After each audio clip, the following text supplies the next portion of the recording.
You already know the vibes. We're back at it again. We are doing another live. Shout out all the SDS who's going to jump in here and tap in.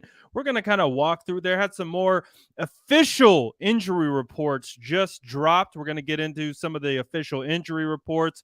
Again, too, this is an opportunity for you guys to ask any questions that you want to get in and be a part of the show. So let's make this interactive. Appreciate you guys. And you already know what to do. Drop an SDS in the chat if you're vibing with this ginger boy.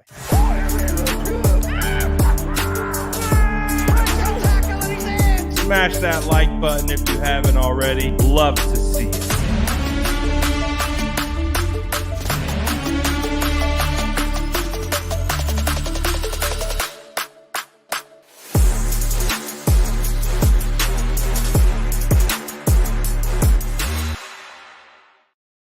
What's going down, squad? I'm just too hyped, man. I'm just too hyped. We got freaking football around the corner. I feel like every day as we get through this week, the closer and closer it feels to becoming a reality.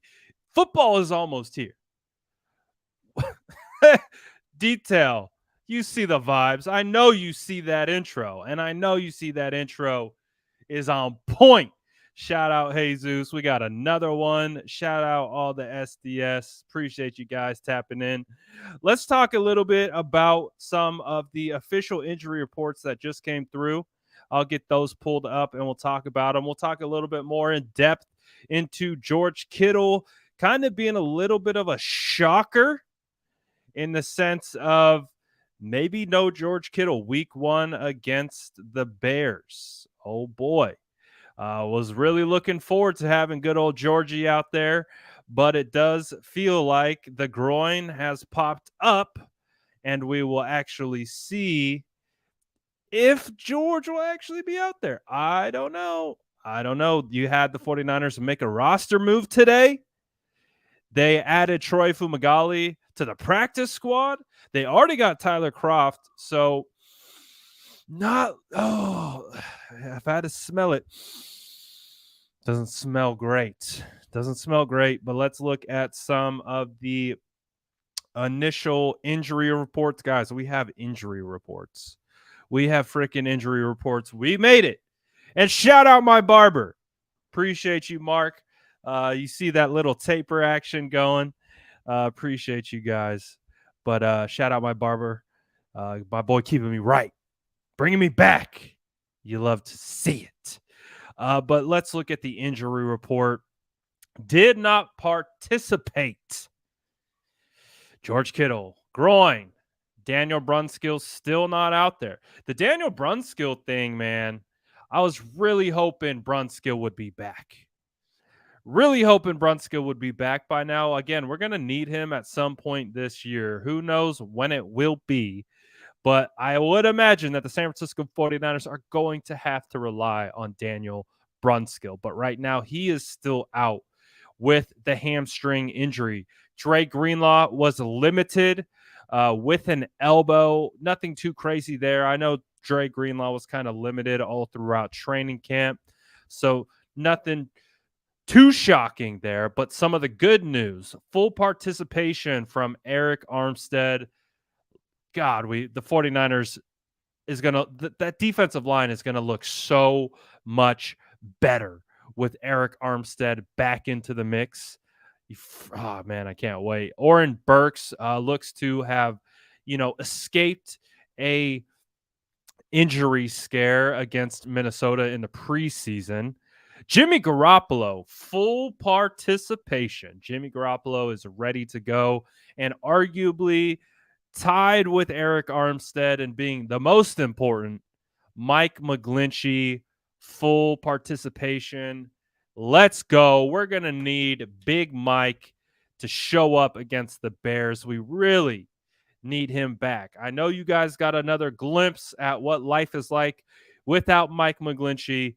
I know last year, my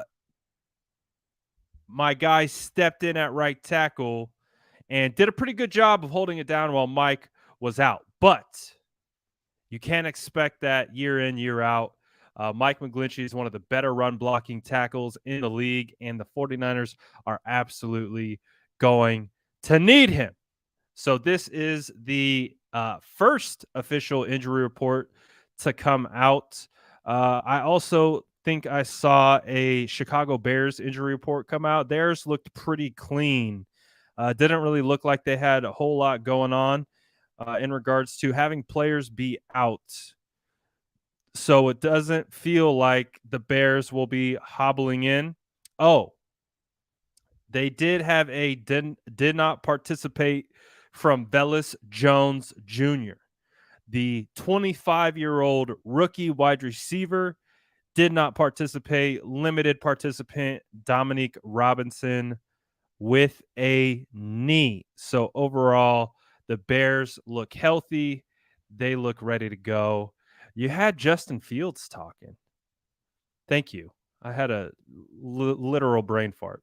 It was Tom Compton. Tom Compton stepped and he did a pretty good job. But ultimately in the end, it was not good. Yes, Velus Jones is a 25-year-old rookie wide receiver for the Bears. So this is the thing with Kittle. I know there's like right off the bat, it was a lot of people upset. You saw the nicknames come out. You saw the oh, here we go again.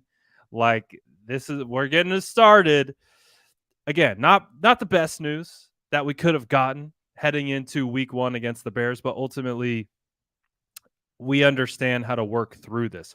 The positive thing is not only do you have uh, Ross Dwelly and Charlie Warner, who we know can get it done, but you also have Tyler Kroft, who can't get it done.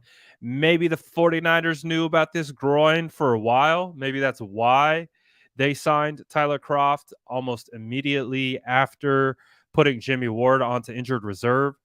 They brought Tyler Kroft back. So that would have been 4 tight ends on the roster. And it was a little bit like, why do they have 4 tight ends on the roster? Well, maybe now it makes a little bit more sense that Kittle is dealing with a little bit of a groin. And I mean, you could sense the tone. You could sense the way they're talking about it. It doesn't feel like Kittle's going to be available. Again, we'll wait and see. We will definitely wait and see. But it's going to be wild. Mark said, "Are you going to be here? Are you going to be here on Sunday?" Sorry, here for me is home in Chicago. I'm not going to lie, Mark. Why are the tickets so expensive? Why are the tickets so damn expensive for Chicago home games? Like, I'm not going to lie, I was thinking about it, but I looked at those tickets, man.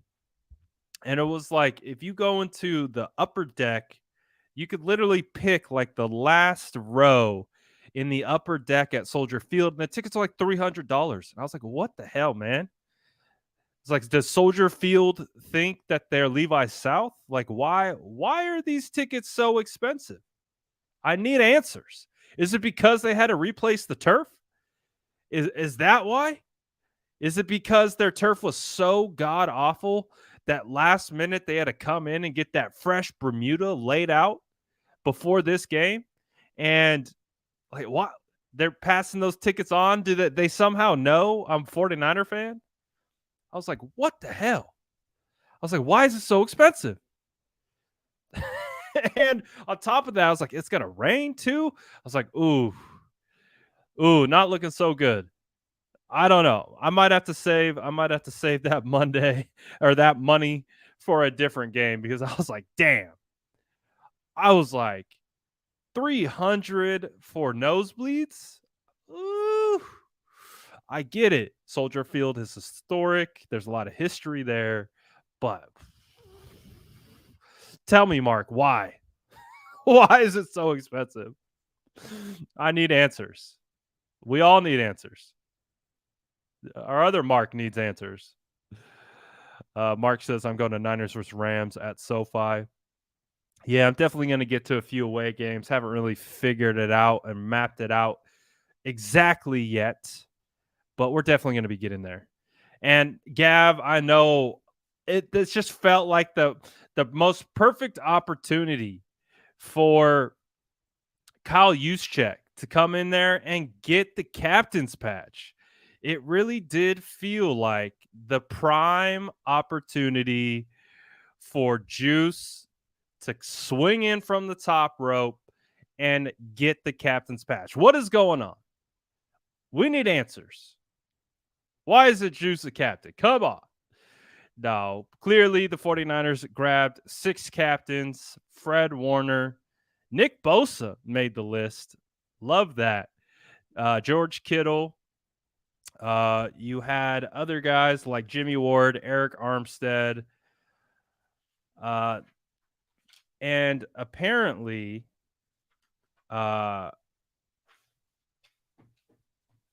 Trey Lance and Debo were voted to potentially be captains, but they only made 6 this year. So, okay, that's fine with me. They got 6. I'm glad Bosa got in, though. I'm definitely glad Bosa got in. I think he was deserving. I mean, if Bosa's going to go for historic sack and breaking the sack record this year, he's got to do it with the C on his chest. So I'm all for it. I'm all for it. Gav says, honest question, do I keep my pictures going until next year, or is it not worth it? Never give up, Gav. I'll tell you this right now. There are going to be hard times. There's going to be times when it looks like the door is slammed in your face. Never give up. Gav, I'm telling you, never give up. Keep championing Juice as a captain. One day, maybe you'll build up enough energy behind it that it could actually happen. So don't do it. Let's see. Mark said, I got my tickets last Friday for $250. I saw them now jump into $300 to $400 now for the same seats. Usually they drop the same day. Ticket prices here are often $100 more than anywhere. Yeah, it's crazy. It is crazy how expensive they are. Steven says, Captain Juice or we riot. I agree. And again, feel free to drop any questions that you guys have into the chat. I will get them answered. But I don't know if you guys saw this the other day. Let me see. Let me get it up. I made an appearance onto the 49ers Trivia Tuesday. I don't know if you guys saw it, but my guy Nick, Sourdough Sam or Brad Graham Cracker. Think those over? Sourdough Sam, Sourdough San asked Francisco, if I was the 49ers or Brad Graham mascot. Cracker. No, Brad Graham, who claims to be related to Sourdough Sam. Don't know if that's true. Just the two. I mean, come on. We can I don't know. if we try. Look at me and Dad, man. So inspirational, bro. Just the two. So inspirational. But I thought that was pretty cool of Nick to ask if I was the 49ers mascot. Oh, look at Detail. What a legend. Shout out Niners Detail. Says, appreciate the positive vibe, support, and love through the ups and downs. Much love, bro. Big part of where I am today. Shout out my boy Detail. If you do not follow Niners Detail on Instagram, you are missing out on a huge portion of 49ers content. This dude's got the best reels in the game. I poop you not.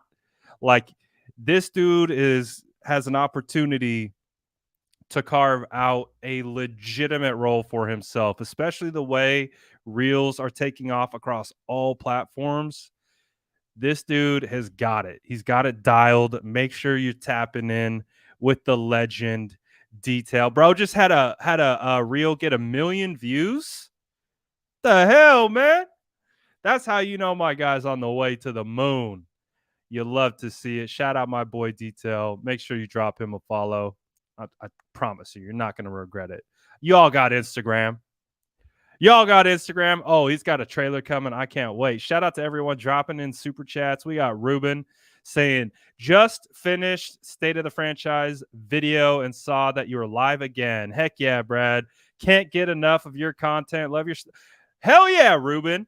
Shout out my guy Ruben. Ruben, I think we met at training camp, didn't we? I may be tripping, but I think we met at training camp. I think so. You tell me if I'm wrong. But shout out Ruben. Appreciate that, brother. Appreciate all the positivity. Appreciate all the SDS. Shout out all you guys, man. Appreciate you a whole lot.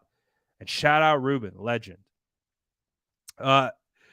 Edgardo says Drake Jackson will be a key to containing Fields. His bend is insane. Drake Jackson, I tweeted this a while ago,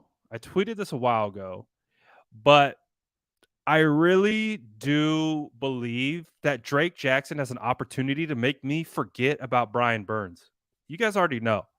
I love me some Brian Burns. I think Brian Burns has the potential to be one of the best defensive ends in the NFL. Now, I'm glad the 49ers got Nick Bosa, but there was a time when I would dream and concoct scenarios of like because at one point, it wasn't a foregone conclusion that the 49ers were going to get Nick Bosa.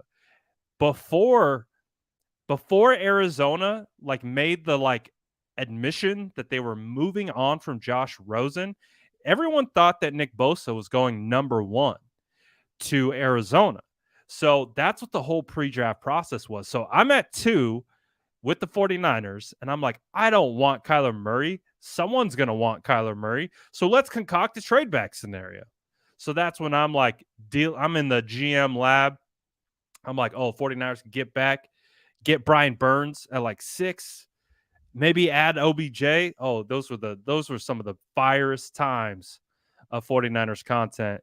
But the point is that all the love that I've built for Brian Burns, I don't know. I think Drake Jackson could be a guy that could make me forget about Brian Burns, because I really do think that Drake Jackson has some of those elite traits. One of the favorite things that I do love about Drake Jackson is in college, he was used probably the worst way possible. He wasn't used as a hand in the dirt defensive end. He was almost used primarily as like a stand-up, like an outside linebacker in a sense. And they had him all over the place. They had him fluctuating weights. They had him just doing all different types of things, not focusing on one particular technique or position. They had a bunch of different coaching staffs. Tons of things were changing. So I think that's why when you watched Drake in college on tape, he did look raw. He did look like there was still some technical things that weren't developed, but my gosh, being able to see him in training camp, being able to see him throughout the preseason and joint practices, you see all those traits and intangibles just jump off the field. And the fact that he is a rookie and still raw, he told us at the podium one time, he's like, man, this is the first time that I've really ever just dedicated and played defensive end ever in my life. And with Chris Kosarek and being able to be around these guys like Nick Bosa, who is a pure technical savant from the defensive end position, Drake is going to learn so much. And you're already seeing him kind of develop some of those skill sets. So I'm really excited about Drake Jackson. We'll see how soon he becomes a factor in the defensive rotation, especially that deep defensive line that the 49ers have. But Drake Jackson has an opportunity to definitely come out of this season with 5+ sacks. And, we looked at Arden Key last year. Arden Key had 6.5 sacks. If Drake Jackson as a rookie is contributing to 6.5 sacks, and we're just going based on measurable production, if Drake Jackson is popping out 6.5 sacks as a rookie, bro, we're talking. And the whole story about Brian Burns and me wanting to trade for Brian Burns and all that, that won't happen anymore, because I'm we got Drake Jackson, and I feel pretty damn good about that. So I really do like Drake Jackson. I think Drake Jackson is going to be a stud, absolute stud. Highthorn says, "Are you concerned about the lack of 300 pounders on the interior of our defensive line? Should we expect some big running lanes up the gut against Chicago?" Well, I'm looking at our starting defensive line, and I see Eric Armstead and I see Javon Kinlaw. I think both of those guys are probably in the range of 300 to 310. I would imagine that's where those two guys play. From a weight perspective, Kinlaw might be even larger. I don't. That dude's just a mountain of a human, right? But I'm not concerned about the lack of 300 pounders. I actually think you can win with finesse on the interior. And I think, too, on top of that, when you get these kind of interior offensive linemen and you match them up with speed, I've said this since my time playing on the offensive line. I was a smaller guy. I was 6'3, 285 when I was playing center. I would much prefer that you put like a 6'5", 320 kind of bigger body defensive lineman in front of me, because I know how I'm going to work my technique, work my first step, and be able to get leverage. And again, the same thing applies to like why Jason Poe is good, right?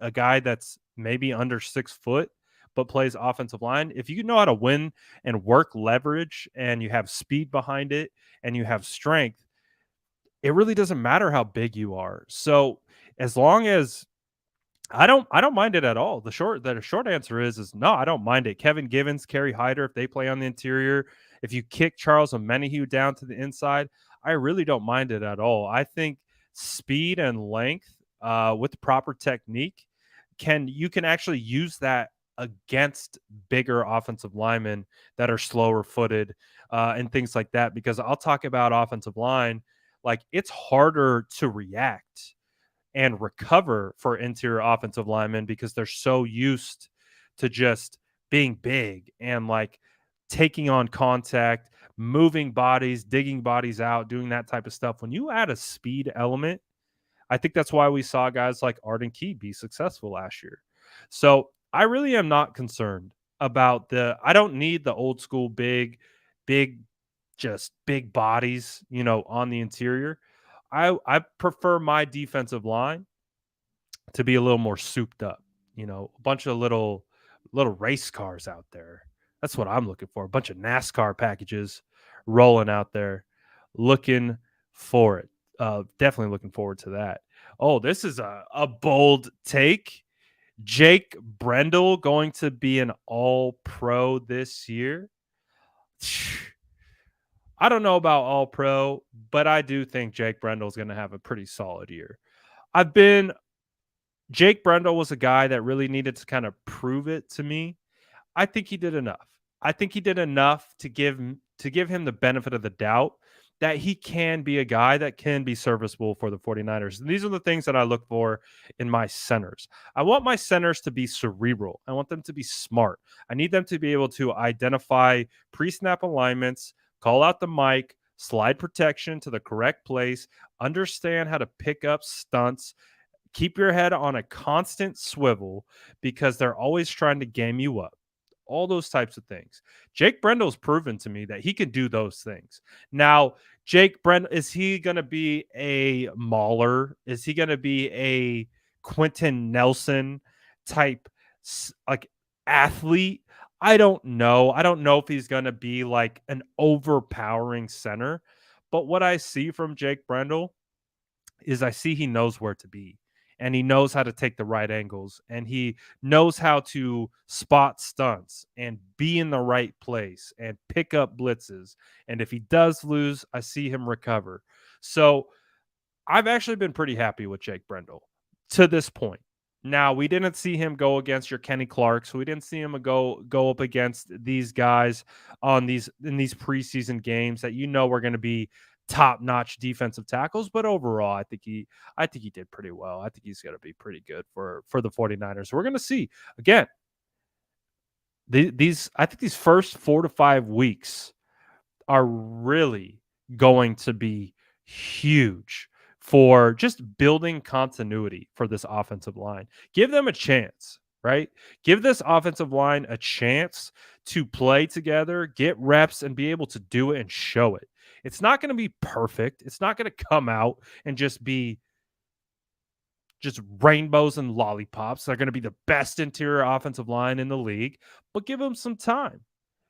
You have a talent in Burford, who clearly is a really good athlete. And if he can learn the smaller nuances of the position and what's asked of him within the scheme, then he has an opportunity to be an amazing piece on that offensive line. And then Aaron Banks. Aaron Banks has great size. He shows promise. We see the bad plays and we've seen some of those stick out. But when you really dive in, you see a guy who could pick up stunts. You see a guy who can get to the second level, do the things that is required of him within the offense. I think the offensive line is predicated on Mike McGlinchey and Trent Williams being healthy. They need the bookends. If the bookends are there, the guys on the interior are going to look a whole lot better because the offensive line is a unit. It's not just singular individual guys. All 5 guys need to be in lockstep. And you need McGlinchey, you need Trent. They're like the infinity stones that you plug into the offensive line, and they're like, whoa, like you plug in your infinity stones, and then the rest of the guys just like are energized and they're connected. And it's like a freaking transformer, like when the Power Rangers all used to like unite into one like big monstrosity. Like that's what an offensive line is. Like it's not individual players. These guys need to build the continuity and they need to get it done together. Mike McGlinchey, Trent Williams being back, all those guys, give them time, but I think they'll be a lot better. Is everyone sleeping on Kerry Hyder? I think a little bit. I think Kerry Hyder can be used on the interior. I think Kerry Hyder has a potential to maybe not do crazy numbers this year, but be impactful. I know Kevin Givens is going to be a guy that's relied on a lot.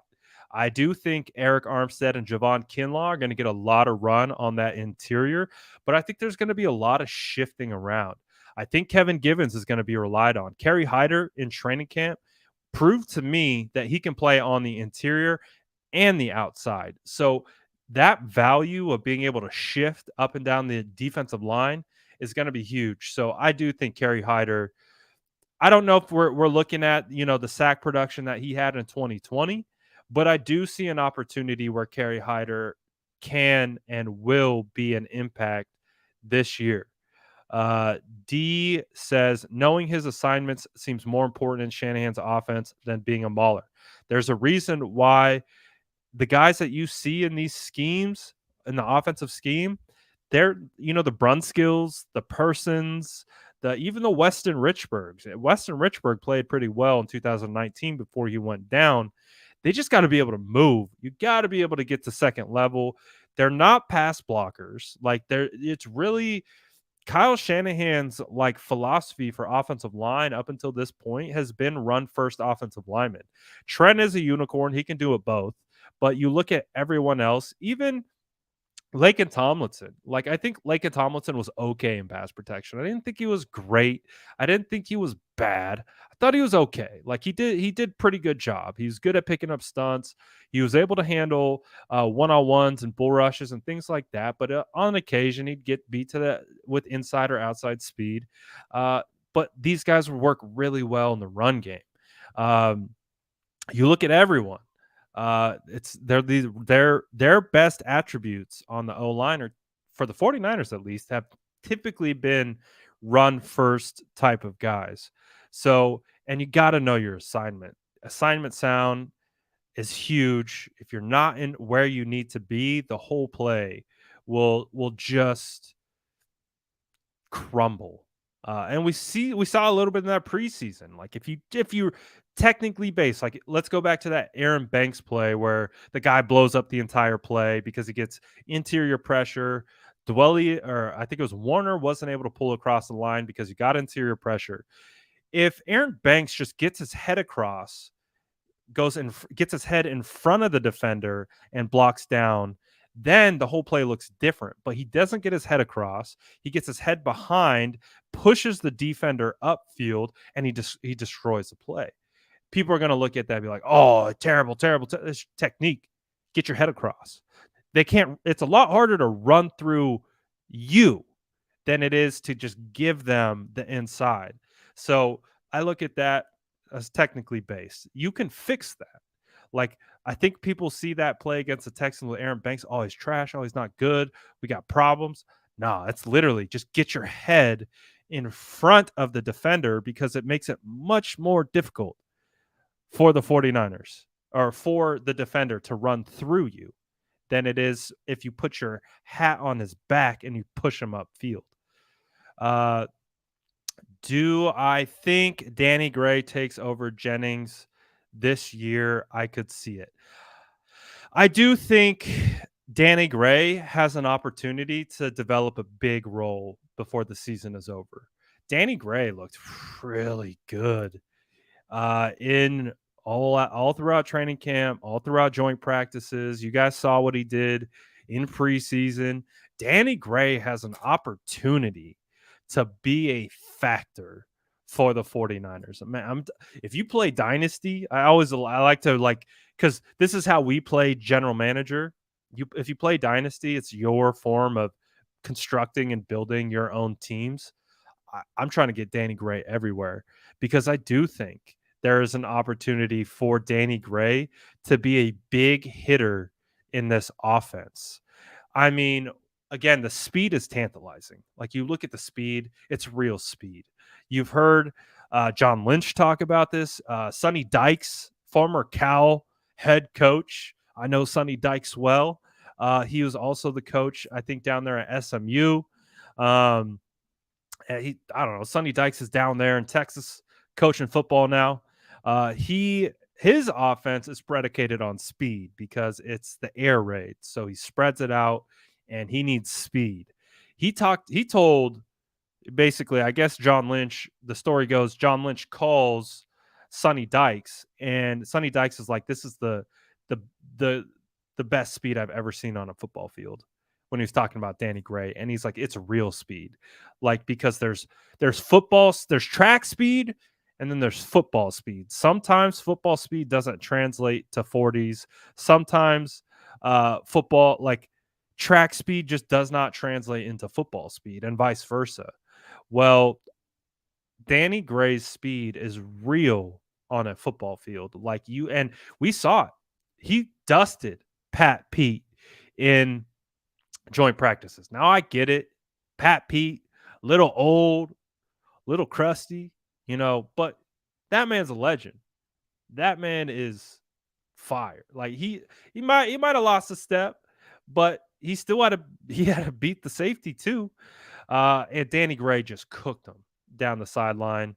And we've seen it time and time again. If the 49ers got Ayuk and Debo, and they can scheme up Danny Gray with one-on-one coverage, and you somehow get the safety one-on-one with Danny Gray, take it to the bank. Touchdown every time. That's where you need to be going with the football. And we saw it against the Packers. That's exactly how they took advantage of that particular scheme. They shifted Croft outside of Danny Gray, which put Danny Gray in the slot. The cornerback that was on Danny Gray shifted over to the tight end. Safety comes down on Danny. You got one-on-one. And he just says, house call. That's the matchup you're looking for. Danny Gray has an opportunity to be an absolute matchup nightmare.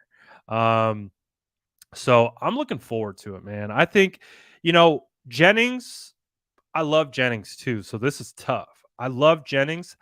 I would say, though, based on the expectation that I had for Jennings, I don't think Jennings lived up to the expectation. Now, is that his fault? Not necessarily, but we did see some drops in training camp.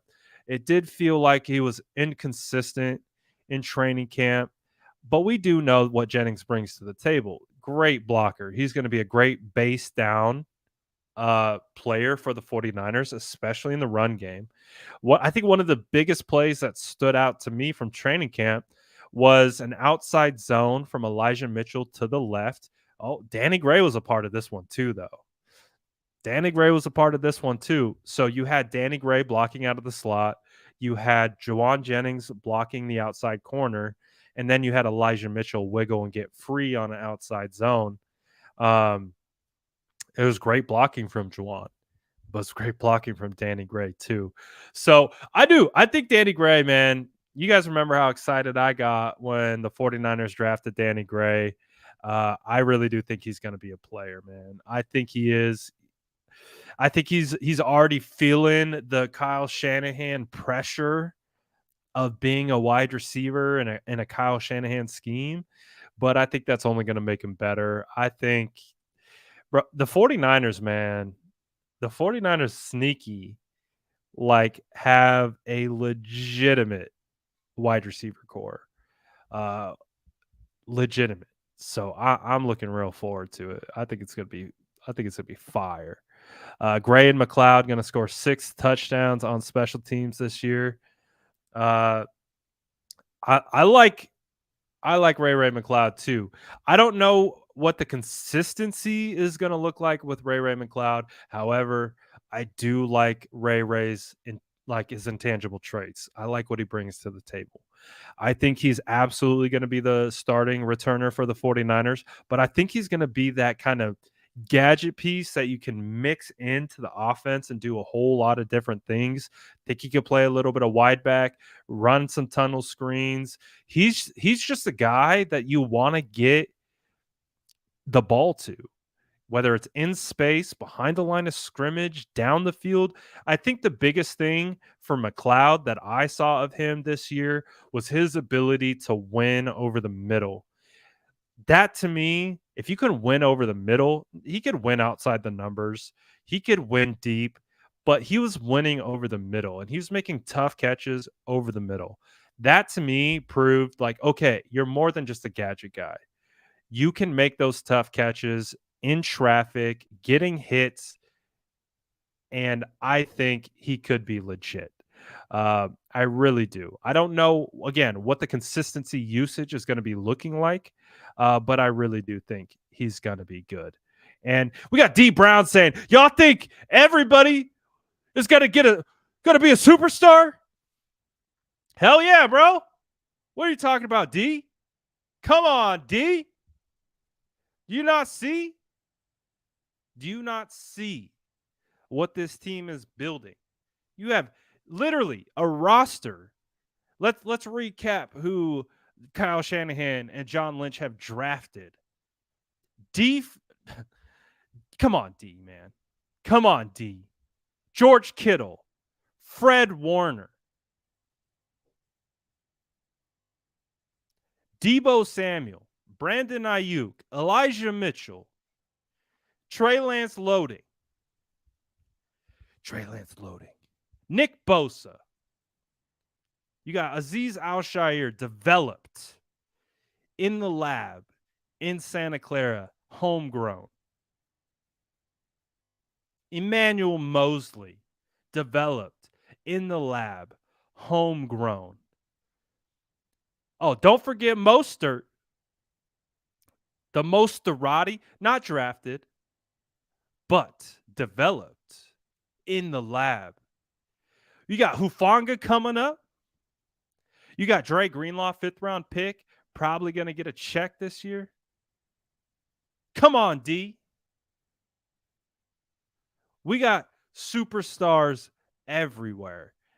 And it would be a fool's errand to believe that this potential, like we're looking at guys like Samuel Womack. D, do you not believe Samuel Womack could be a player? Do you not believe Drake Jackson could be a player? Do you not believe Spencer Burford could be a player? No, it's not written in stone. But based on traits, way we evaluate, man, there's some good talent on this roster. D says, nah, bruh. I'm a realist. Been a fan since 84. Respect. But I'm truthful about my boys. Well, what's the truth? What's the truth, D? Hey, lay some game on me, OG. Lay some game on me, OG. What's the truth? What am I missing? Am I all hyped, D? What am I missing? Because I think there's a lot of really good talent, a lot of really good young talent. Does that mean they're going to be superstars year one? No. Does that mean they're going to produce like crazy year one? No. But that's the thing about evaluation. You evaluate now, but you evaluate 3 years down the road. Same thing. Just like when you saw glimpses of Brandon Ayuk.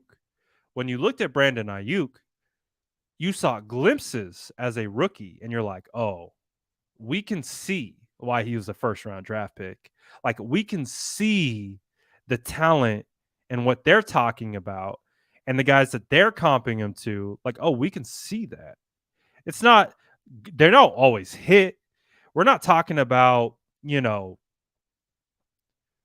who's some famous busts for the 49ers.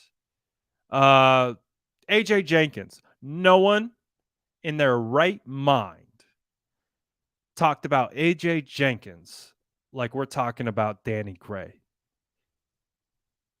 Can you give me that, D? D. When AJ Jenkins was taken, we said, what the hell? Why? Why?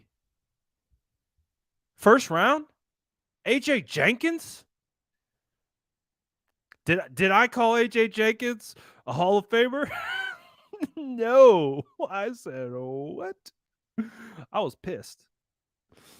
I was pissed at the AJ Jenkins pick. I was pissed at the Will Redmond pick. I was pissed at the Rashad Robinson pick. I've never been so angry at the Rashad Robinson pick. Are you kidding me, D? I know you remember that. They picked Rashad Robinson over Dak Prescott, over Keenan Allen. Trent Baalke passed on Keenan Allen 4 times. Let me say that again. Trent Baalke. Literally, cows in the backyard. Keenan was at the 49ers local pro day. Baalke's like, nah. Keenan? Nah. Keenan's trash. Like, what are we talking about, man? But the point is, D, the point is if the talent isn't there, like Tariq Castro Fields, I didn't love the Tariq Castro Fields pick. I didn't love the Tariq Castro Fields pick. Did he play okay? He played okay. He earned an active. He's playing for the Commanders. He made the active. Didn't love it. I don't know, Tariq Castro Fields, future All Pro. No. I didn't say that about Samuel Womack, but Samuel Womack, he's showing something. And it's not just the 2 interceptions he had against the Packers. He was showing it in training camp. Every day in training camp. Every day in training camp. Samuel Womack did something. That made me go, oh, that's nice. Taylor Mays. I love Taylor Mays. I'm not going to lie. I bought into the Taylor Mays hype. The huge like 6'4" safety at a USC with the sick ass freaking face mask, looking like a menace. Whew. Whew.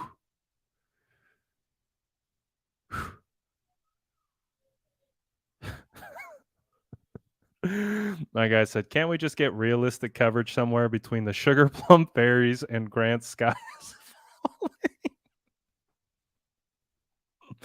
No, you can't.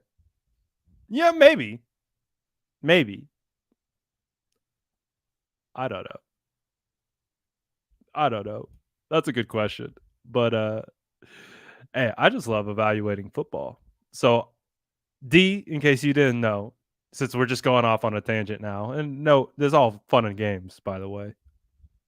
I was a big Danny Gray guy before he was drafted. So I liked Danny Gray. He was a draft crush. So I I looked at Danny, watched it. I actually discovered Danny scouting Reggie Robertson. So when I was watching La Tech, I actually went into the film looking for Reggie Robertson, the speedster on the opposite side of Danny Gray. Danny Gray just stole the show. And then I went and watched more Danny Gray. Watched Danny Gray versus I think it was Marcus Johnson, the cornerback out of Houston. I really like Marcus Johnson out of Houston, and I watched those two battle it out, and I was like, "Oh yeah, Danny Gray's nice. He got that dog in him." So again, we're talking about player evaluation. We're always going to have an optimistic outlook here. We're always going to try to put a positive spin on it. And if you want something else, I understand. No hard feelings. No hard feelings at all. Definitely no hard feelings.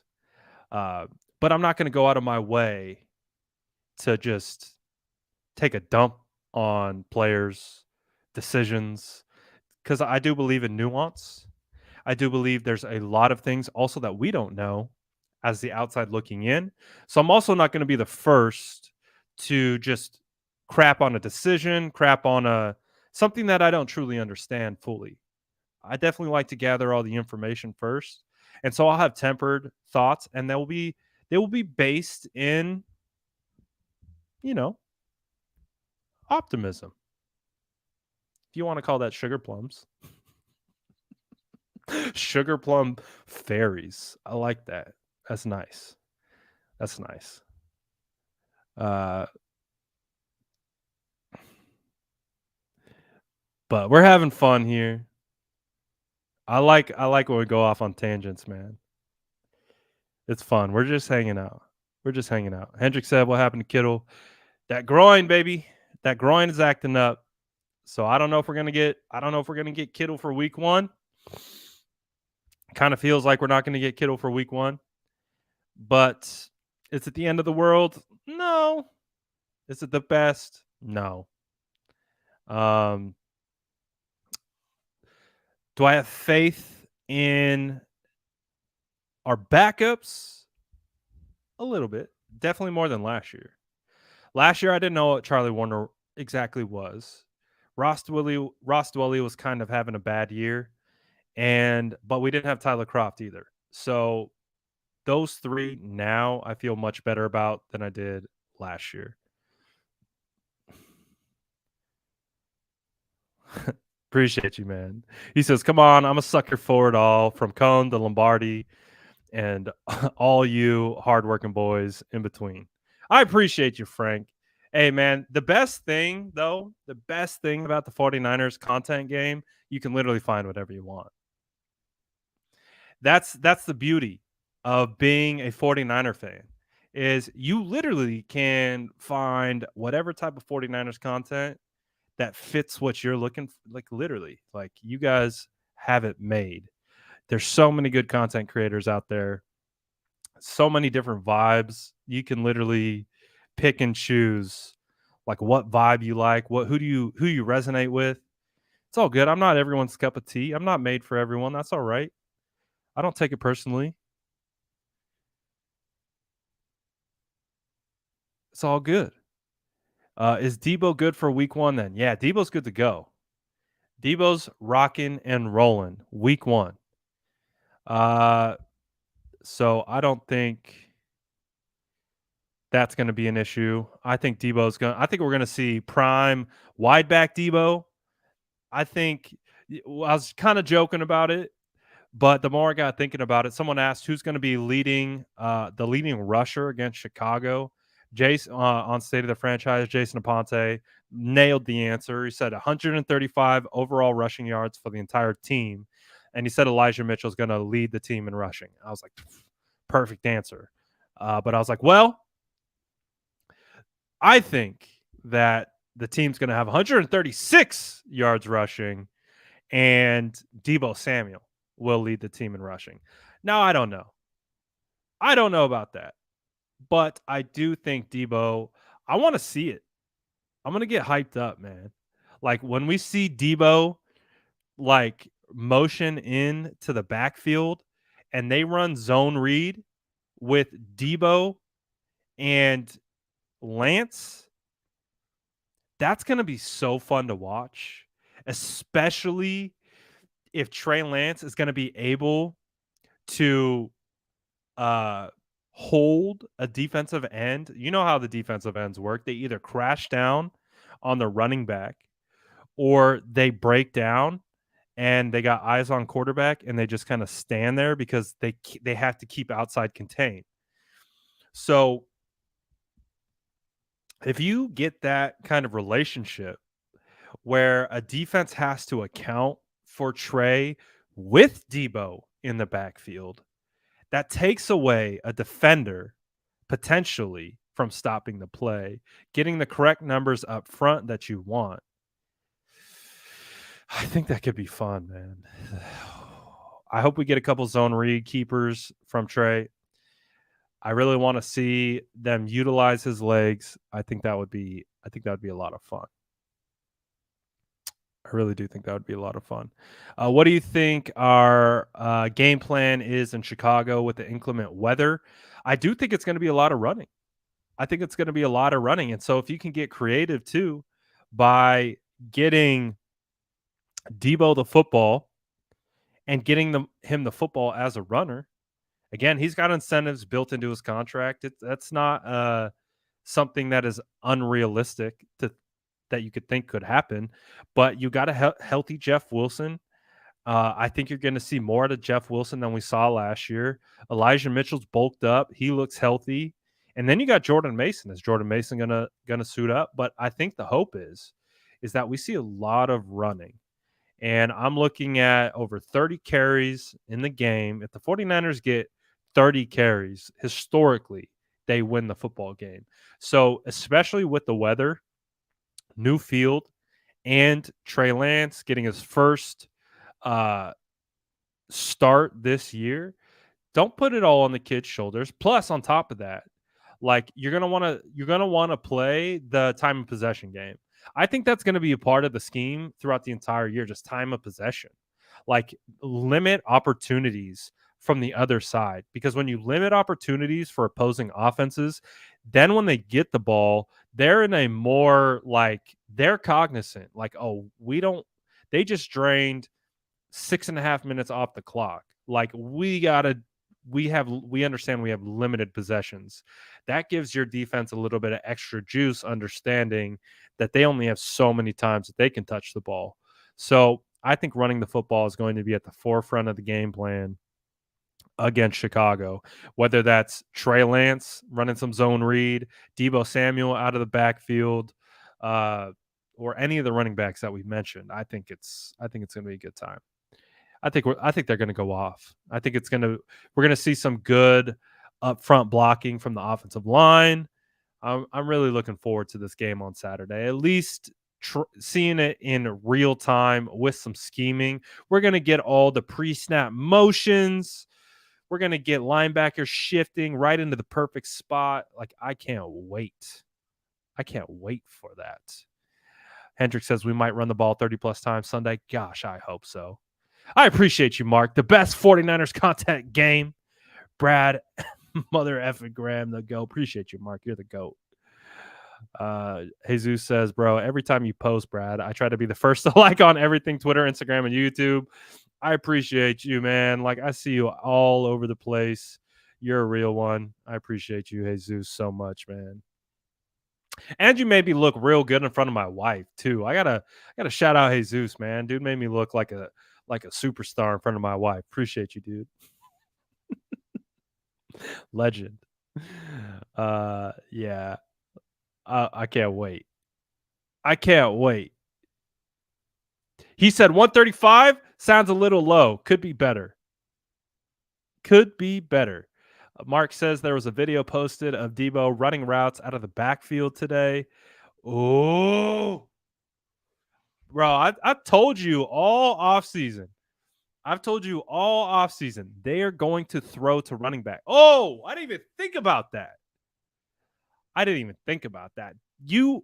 My brain just went into a different dimension just now. Because when I think of Deebo Samuel in the backfield as a runner, like we know what that is. Like, oh, Deebo is electric with the outside zone or any of that. Well, what if you just have Deebo running routes literally out of the backfield? So he could be a runner. It could be a run pass option. Dude, I'm telling you, man, I think we might see Kyle cooking this year. Like, that's the hope. That's the hope. We already know Anthony Lynn added to the mix. He's going to be wanting to get the ball. Like, again, there was one team period.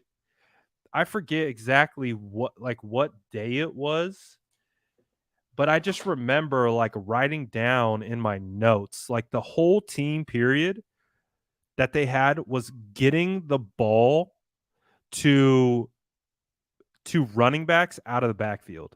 That's literally all they did. And it just looked like checkdowns. But when I was watching it, I was like, nah, they're doing this on purpose. Like, there's a clear emphasis on passing the ball to running backs. And that's what they're doing in this team period. It wasn't that they were just like, oh, there's nothing downfield, we're not going to take a shot. It was like, no, pass the ball to the running back. Because again, Anthony Lynn historically in his offenses, the running backs catch the football. So now you integrate Deebo as being that chess piece that can move into the backfield, not only run it, but now has a chance to be integrated as a receiver out of the back.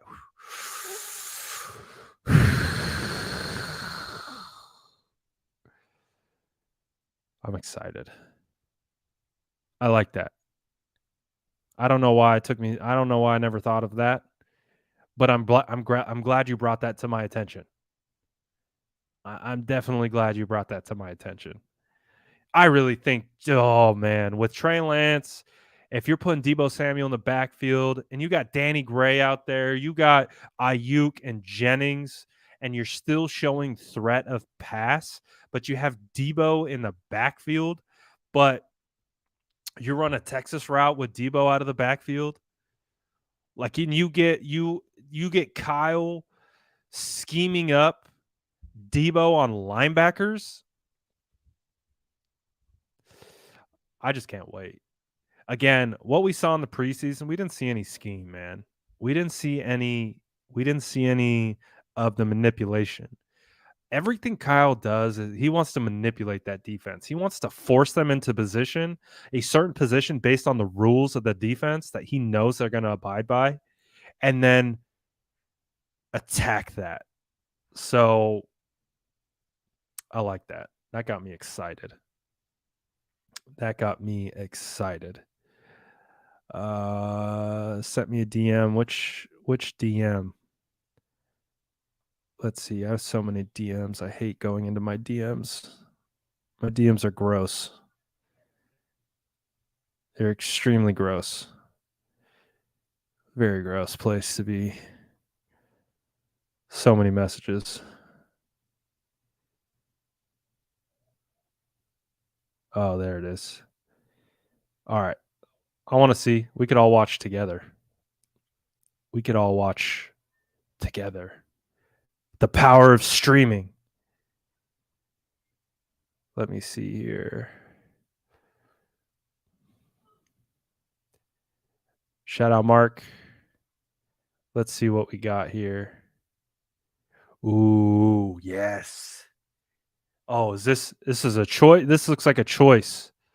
This is like a choice route out of the backfield. Ooh. Let's go. This, man, we haven't seen the half of it yet. Like, we think we know. We don't know. We think we know. We don't know. Look at that. Deebo lined up in the backfield. So the way he stutters you don't see but you see there's a defender out there.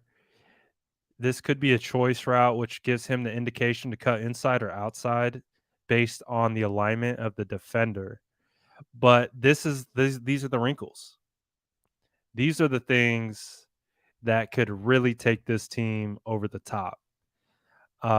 Because who's guarding Debo in this play? Especially if you have Ayuk, you've got Gray, you've got Jennings. Say you're 3 wide. But you have Debo in the backfield. They're worried about him as a threat of a runner. So maybe they still play close to the line of scrimmage. And then maybe you sneak Debo out the back, running a Texas or a choice route.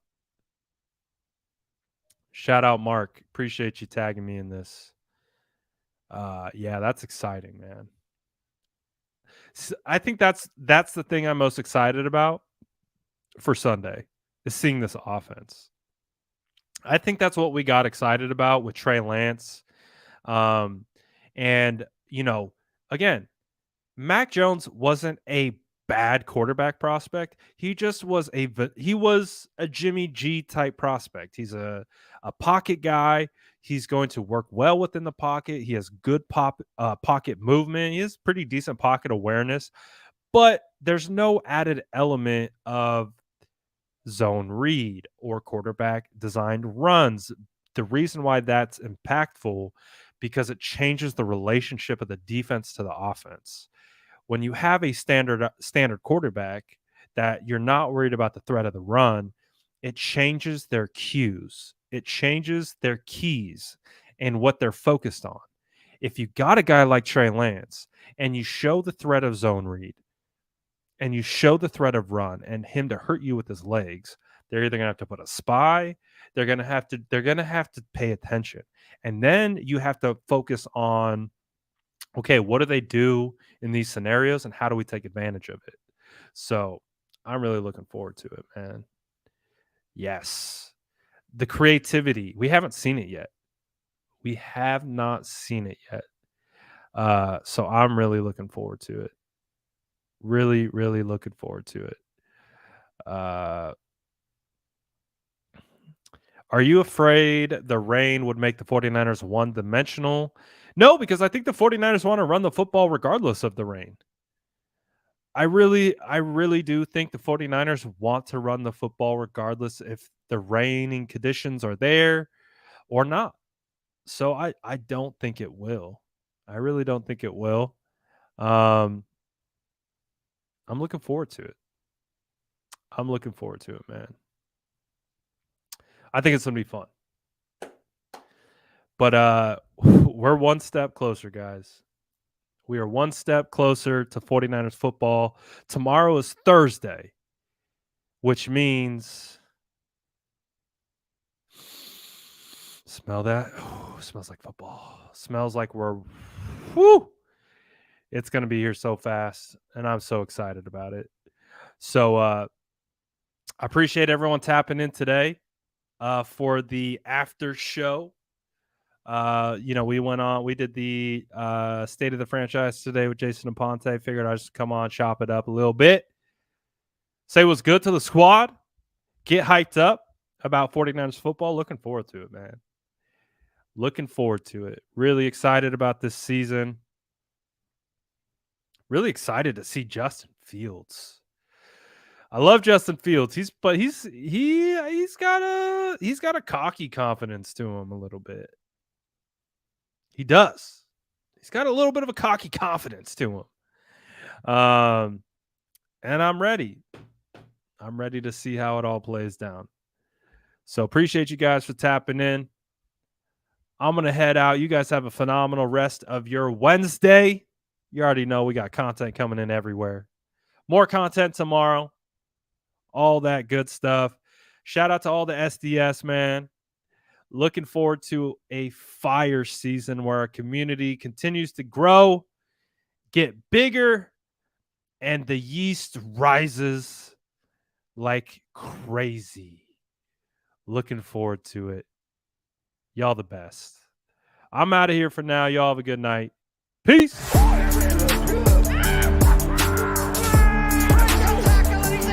Smash that like button if you haven't already. Love to see it.